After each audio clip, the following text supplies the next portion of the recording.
Hello, welcome back for another episode of Kayak Fishing Virginia Beach. Today I'm going to show you how to make some rod leashes. These are similar to the ones made by Yak Gear, and I actually own some of theirs, really like them.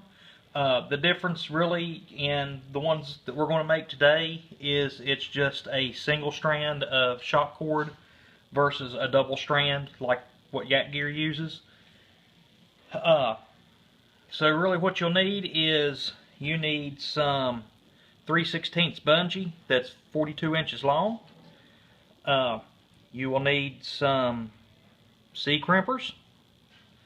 I've got 3/8 inch heat shrink tubing that's approximately 2.5 inches long, and these magic ties. These are 12 inches long. If you want, I guess you could cut them down if you wanted. And also I'm just using some cheap aluminum carabiners.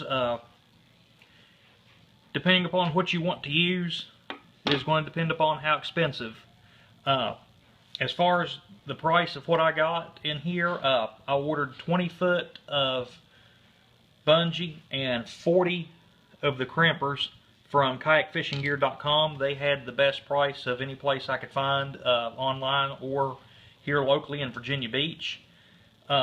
With shipping, the bungee and C crimps cost $15. The cheap carabiners were $1, and the zip ties, the magic ties, there's 8 of them, and these were like $3 to $4 from Dick's Sporting Goods. So I have enough to actually make 5 or 6 bungees to use for approximately what it would cost to buy 2 of Yak Gear. So again, nothing wrong with their product, but fishing's not a cheap hobby, so I'm trying to save as much money as I can. So here's what we've got. And as far as how to make these, what you're going to do is take your bungee. You want to fold over approximately 2 inches of your bungee, and you will take your first C crimper and put it on here. Now, I don't have the special tool that you can buy to crimp these. I'm just using my old set of channel locks. And crimp this down and try not to squash your fingers. I know I just made that look easy. That's because I just spent the last 20 minutes making the first one before I made this video to make sure what I was doing. So there's our first one. Now some of these that you can buy, and the ones from Yak Gear in fact only have 1 crimp on here. Personally, I feel like that could slide out, so I'm using a second one. Considering that I got the crimps for 4 of them for 20 cents, it's not like I'm wasting a lot of money. So when the second crimper I'm putting on, as you can see, I'm putting it on just the opposite of the first one. So we'll crimp that one down also.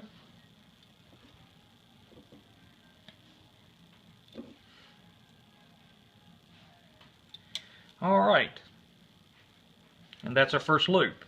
Now what we're going to do is go to the other end, and we're going to go ahead and slide on our heat shrink tubing.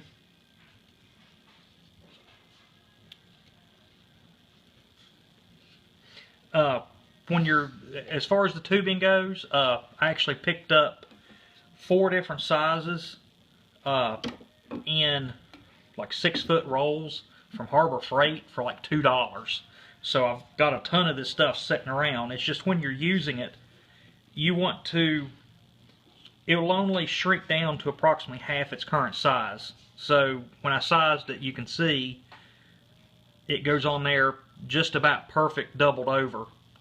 And when you shrink it down to half size, that means it's not going to move anywhere. So we'll go ahead and slide the other piece of heat shrink on here. So Now, here I'm back at the end that I just made, and I'm going to slide the heat shrink over, and just be easy when you go across those C clamps so that you don't tear your heat shrink tubing. And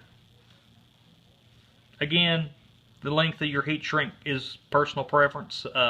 Just make sure you leave enough room here so that you'll have room either for your carabiner or your quick tie. So we've got that on there.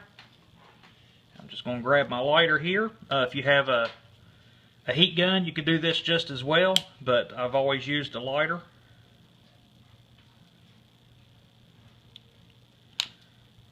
And you just want to go over it.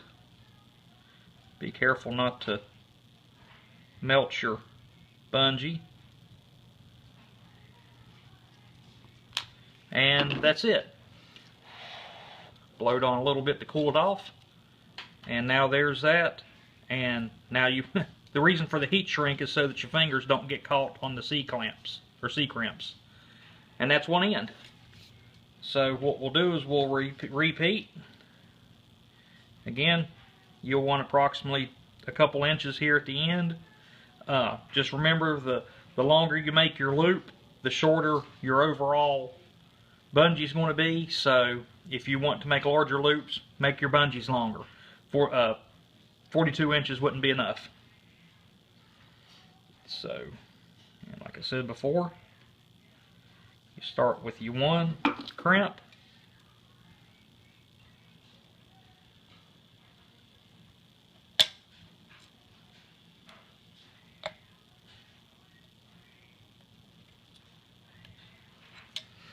Here's the first one.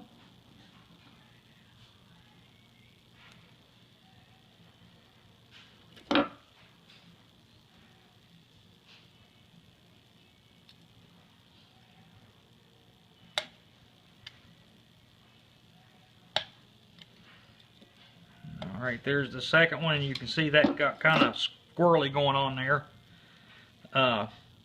That's fine. As you can see, it definitely doesn't move. Again, that's why we have the heat shrink tubing to help cover up stuff like that. So here's the second piece of tubing that we put on there a minute ago.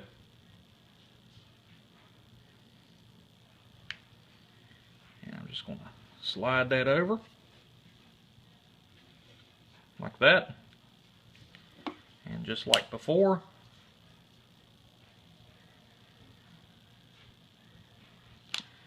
flip it here.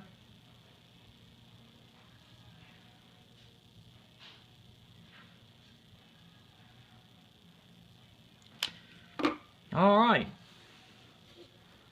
that's our other end. So now you can take your carabiner, tear that tag off of there.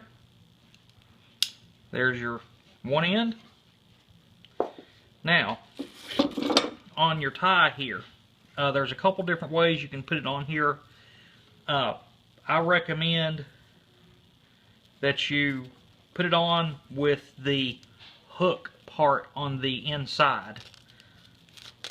And that way, when you pull it down here, when you eventually end up attaching this to your reel, the velvety side is on the outside, so that as you wrap it and loop it, you don't have the hook there that's going to irritate you on how you are holding your rod. So pretty much that's it. Here's our finished product. I've got about 3 or 4 more of these to make. Thanks for joining. Have fun on your future projects. Stay tuned for more.